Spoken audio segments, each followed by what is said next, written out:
Now, the highest attainment is going to be a spontaneous one. The highest attainment is when the freedom that we're speaking about is spontaneously arising.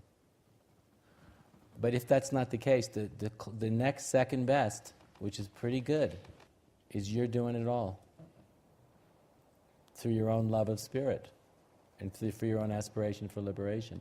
And I think that's fantastic, right? Because you see, in the teaching of evolutionary enlightenment, in the context of what we're trying to accomplish together, there is no time for any of us to be unenlightened. You follow? Because what we're always concerned about is the quality of the quality of our responses in the present moment. In evolutionary enlightenment, the only thing we care about looking from the outside in is the quality of how we respond now. You follow? That's what we choose to give through shared agreement in the teachings of evolutionary enlightenment. So that which has the greatest value is the quality of how we respond in the present moment, which always means now. Follow?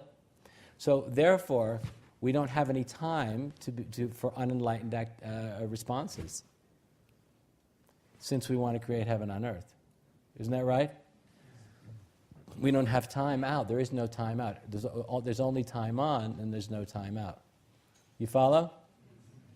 Which, from a non-relative or absolute perspective, is always the truth anyway.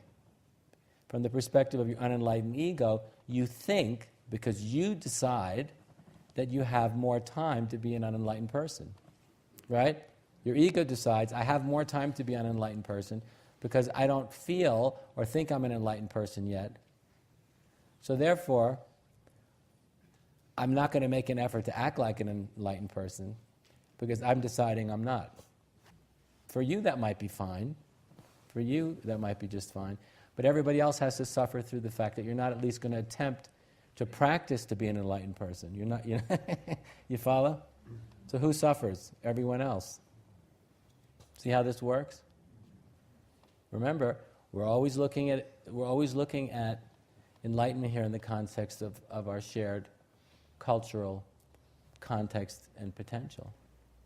So what would everybody here prefer? Would you prefer the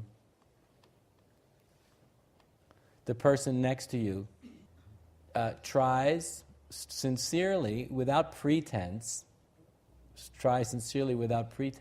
and through noble spiritual effort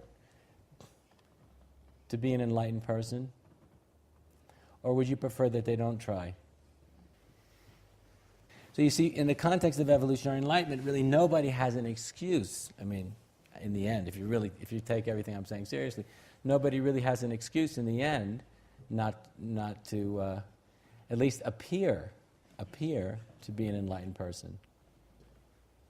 Because what do we prefer? What do you prefer? You prefer that the other appears to be such, as long as the appearance is free from pretense.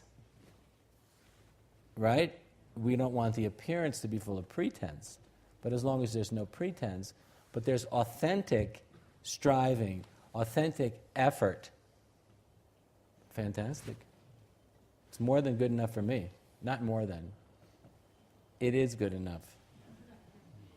And you see, when you get in the habit of looking at your own experience and also the experience of others in this way, you'll find you actually will start. You'll come to a point where you can't tell the difference, whether it's coming from spontaneous and unself-conscious enlightened awareness, or whether it's coming from noble aspirations. Noble aspirations, because both of them make the world a completely different place. It becomes heaven on earth. Isn't that right? If everybody was sincerely upholding the position I'm describing with all of their intelligence and with dignity and with respect for self and other, wouldn't that be more than enough to radically change the world that we live in, the world that we share together? Wouldn't it seem like heaven? And yes, some individuals would have access to the spontaneity, the natural state, the spontaneity of enlightened awareness, and others would be diligently aspiring to manifest that kind of freedom through effort and willpower. But hey, it wouldn't matter. In terms of what actually happens out here in the intersubjective world space, it wouldn't really make any difference. The path and the goal are one.